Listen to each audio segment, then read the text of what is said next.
Et c'est parti pour l'essai du jour, la famille. La 790 Adventure.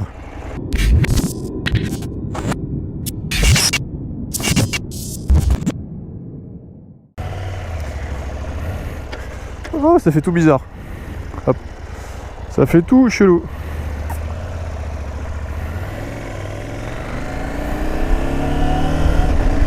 Ah, le shifter qui est... c'est une crème. Oh là là. Il passe tout seul. J'ai l'impression qu'il est encore meilleur que le shifter du 1290. Merde, j'embraye du coup. Et donc voilà, un grand merci à la concession KTM Buy in Moto.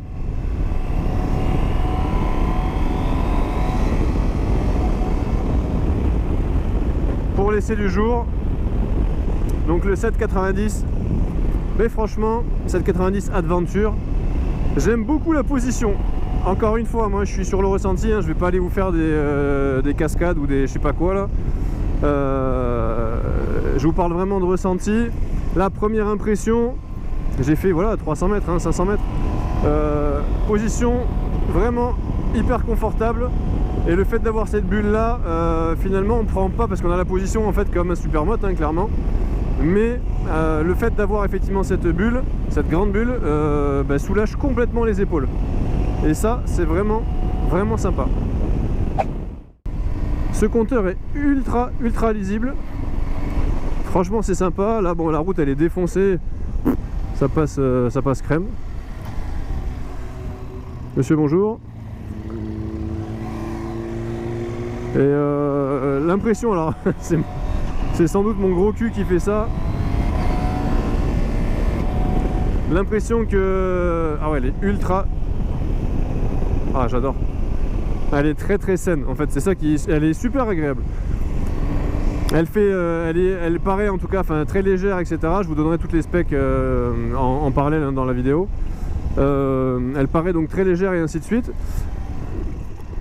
Et pourtant, mais comme la 790 normale, c'est ce qui m'avait vraiment choqué en fait sur la 790 normale, c'est la facilité de prise en main et le châssis qui, je trouve, est franchement incroyable. Donc là, vous voyez, au ralenti, on est à 5, 6, 7 à l'heure, on pose pas le pied, on est bien. Là par contre, ça va être la boucherie sur le côté, à gauche, à droite, pardon, donc je vais aller à gauche, je pense. Hop. Ouais, si on va pas se faire chier avec les trucs, pardon, je mets mon clignot. Alors le clignot par rapport au 1290, etc., il est vachement bas. C'est particulier, du coup en fait ça tombe très bien pour toutes les commandes ici. Enfin le contrôle pour commander effectivement le compteur, les paramètres et tout de la moto, ça tombe vraiment sous le pouce direct. Alors que du coup le rétro, le clignot pardon, il faut vraiment baisser la main. C'est, je trouve, pas trop pratique. Après, c'est sûr pour les aventuriers qui sont dans les chemins, le clignot on s'en branle un peu. Alors qu'accéder ici aux courbes, etc., aux différents modes, ça peut être plus intéressant pour eux. Donc là, les travaux sur Bordeaux, c'est un enfer. Donc on va aller là. Franchement, elle est maniable après dans les petits virages, même voilà, très faible allure et tout, c'est très agréable. Quelques pièces anodisées, évidemment. Chez KTM, il existe un certain nombre d'options. Je vais m'arrêter dans quelques temps pour vous montrer vraiment, pour faire vraiment le tour de la bête. Mais franchement, c'est sympa. Le bruit, évidemment, là on est sur un full origine. Pareil, elle fait très massive, mais en fait, là par exemple, là, en interfile, ça se faufile plutôt pas mal. Le shifter est vraiment, je trouve, plus sympa que sur le 1290. Le 1290, il est vraiment brut. Là, ça passe tout seul. Salut.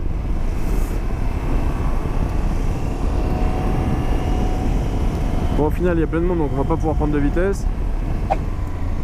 Oh, mais ça freine de l'arrière. Oh, c'est bien ça. Pareil, sur le 1290, en comparaison, alors j'ai pas les données exactes, hein, de lancer à 50 km/h sur une ligne droite, machin truc, blablabla, uniquement avec le frein arrière, tant de mètres pour l'arrêt complet du véhicule, bref. On la fait pas comme ça, je parle encore une fois en termes de ressenti.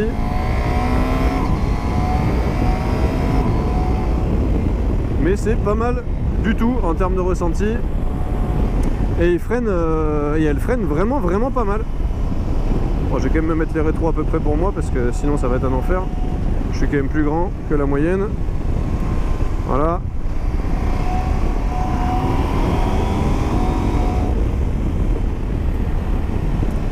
La prise en main là, du levier de frein, franchement, elle se fait 2 doigts facile, même à 1 doigt en fait.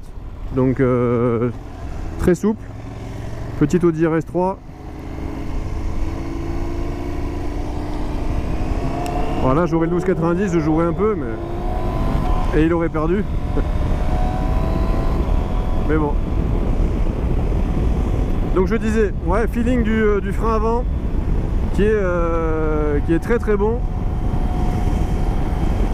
Qui est super souple, super agréable. Bien progressif, franchement j'aime beaucoup.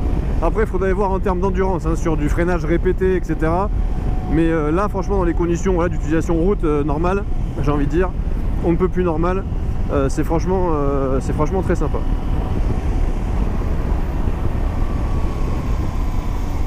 La course est peut-être même un peu longue pour vraiment freiner. Ouais, c'est agréable. Franchement ça donne bien envie de cruiser, hein. Bon, et de tartiner un petit peu quand même de temps en temps.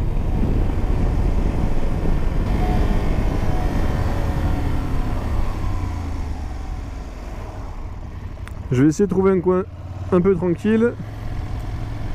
Je sais pas s'il y en a un là-bas. Qui fait que je vais pouvoir un petit peu faire le tour de la moto et vous en parler avec des images un petit peu plus plan serré, plus détaillées. Donc voilà le monstre. En sachant que c'est la 790 Adventure normale, on va dire. Il existe également la R. La R se distingue bien entendu par son équipement, notamment l'ACRA, notamment 2-3 trucs. Et également en termes de style pur. Là on a un garde-boue qui est donc en bas ras de roue. L'autre est en type cross, enduro, en sachant qu'il vient ici limite toucher le phare, vraiment en position haute. Donc c'est, voilà, en termes de look, c'est globalement la même chose, il y a 2-3 détails qui changent. Après c'est surtout en termes d'équipement, effectivement, que ça change. Des protège-mains, une bulle haute, effectivement, la gueule est assez massive, hein, pour un 790. Là du coup, effectivement, on se demande un petit peu, si on n'est pas connaisseur, on se demande clairement si on a affaire à une plus grosse machine, un plus gros trail de 1000, 1200, etc. Plutôt qu'un 790, hein. Il fait imposant. Clairement, c'est entre autres ce type de réservoir. Là, en gros, globalement, on a tendance à penser que c'est ici le réservoir, hein. Bien entendu, il commence là. Il va ici, mais il continue en fait sous le carénage. Et ici, c'est encore le réservoir. Bien entendu, à droite et à gauche. Et globalement, ça consiste notamment à baisser le poids de la machine. Enfin le centre de gravité, hein, tout simplement, puisque c'est quand même destiné, c'est un Adventure, hein, c'est pas un 790 de route. Donc des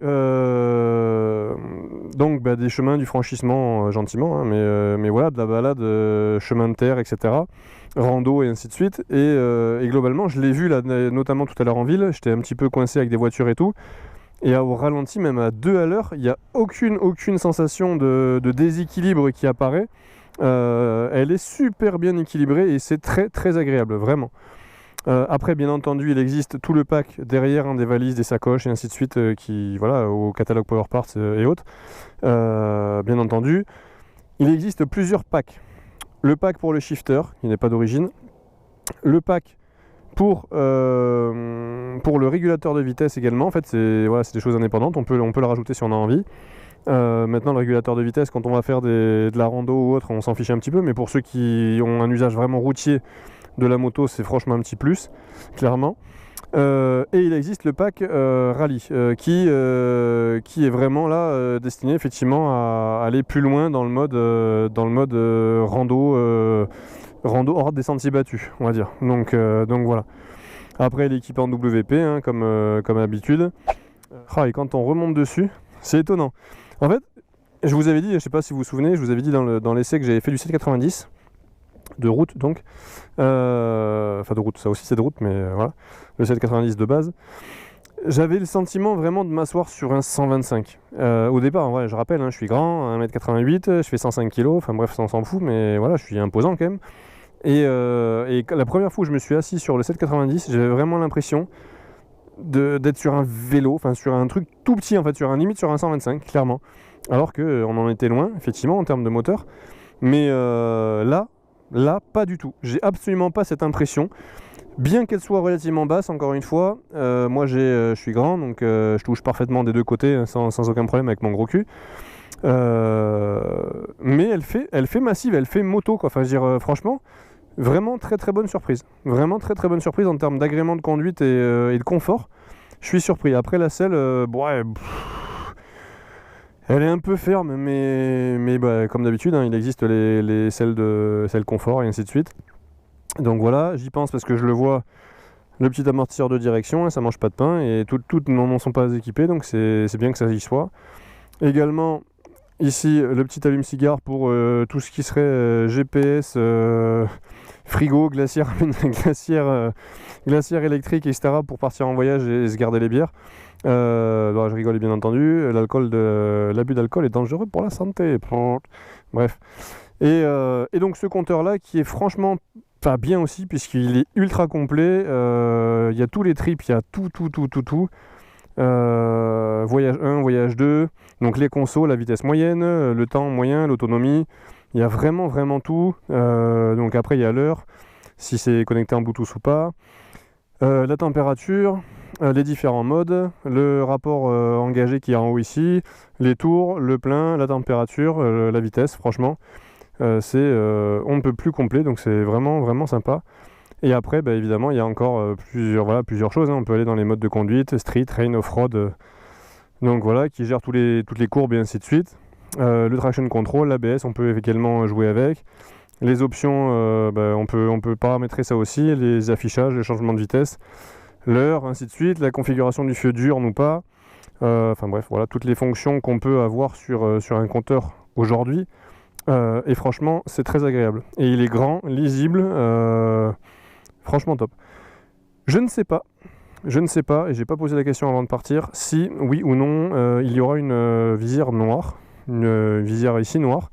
Ça pourrait être sympa, ça pourrait donner un truc un peu plus agressif. Et protéger un peu plus de la lumière le compteur, mais il a l'air très très bien rétroéclairé, donc je pense qu'il n'y aura aucun problème là-dessus pour pouvoir lire le compteur tout simplement, quand on en a besoin. Regardez là, on va faire un petit test. On est vraiment au ralenti. Hein. Elle a un angle de braquage et je suis même pas à fond.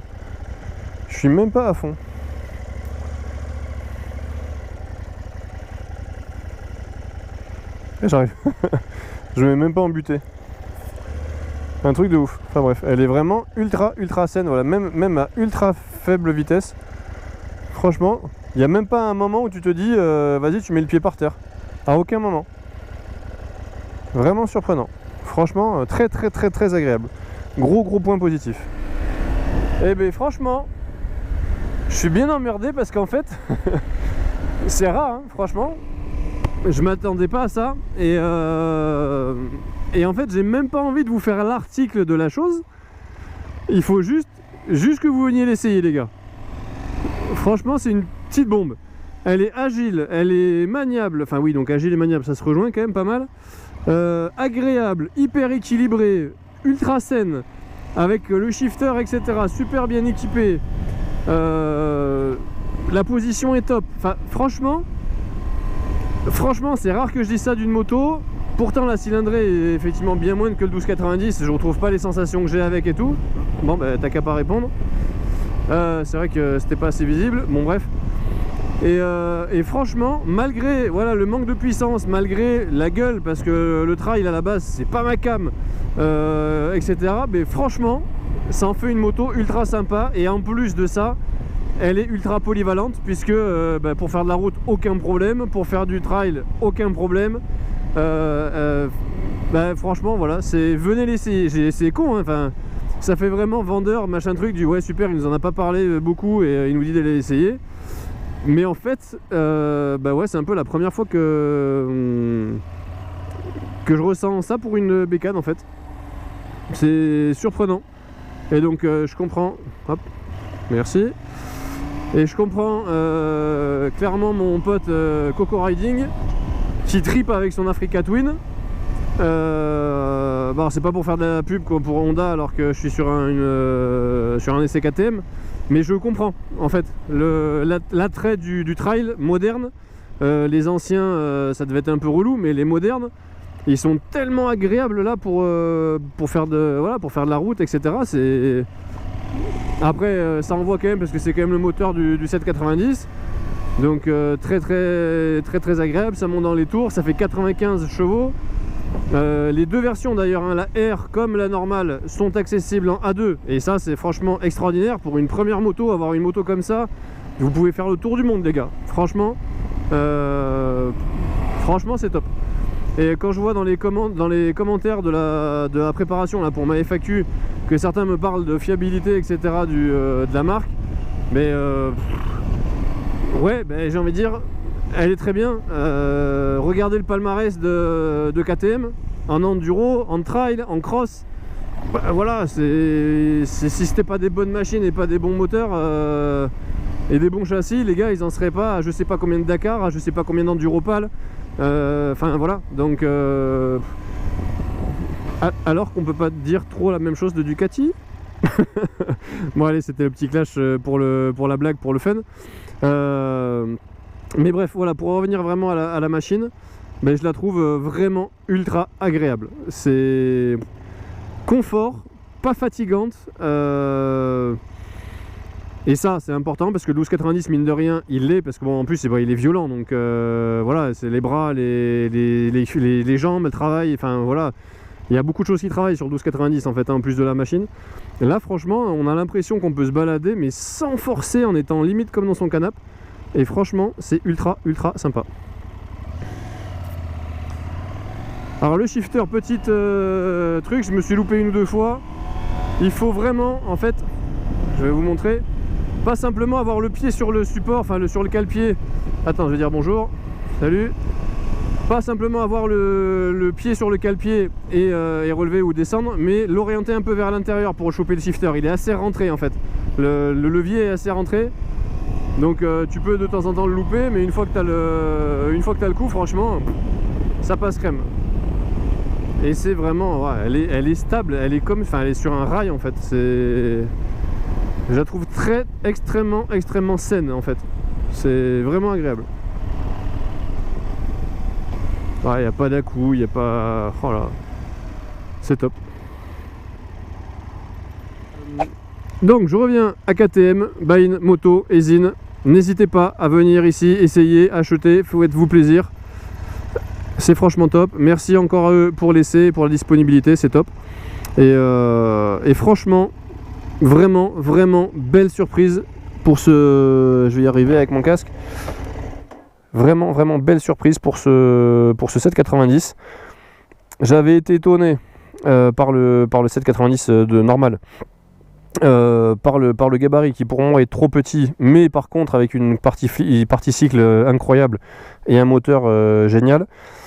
Là on retrouve une plus grosse machine, plus encombrante, mais ultra agile. Je pense même plus que le 790 en fait de base. Elle a un angle, voilà, elle est ultra posée avec les réservoirs en fait en bas, c'est top. Franchement, le 790 en aventure, je le trouve vraiment ultra sympa. Donc n'hésitez pas à venir l'essayer. Et encore une fois, à KTM, Bain Moto. Et franchement, vous ne le regretterez pas parce que c'est vraiment une super machine. Donc voilà, sur ce les copains, Instagram, Facebook, etc. N'oubliez pas. Et je vous dis à bientôt pour d'autres essais. Il y a la 1290 là-bas aussi à essayer en aventure. Il y a plein de choses, enfin en GT. Il y a ici en aventure justement. Pardon, j'ai confondu. Et il y a plein de très bonnes machines. Donc n'hésitez pas. Venez essayer, kiffer et à plus la famille. Ciao.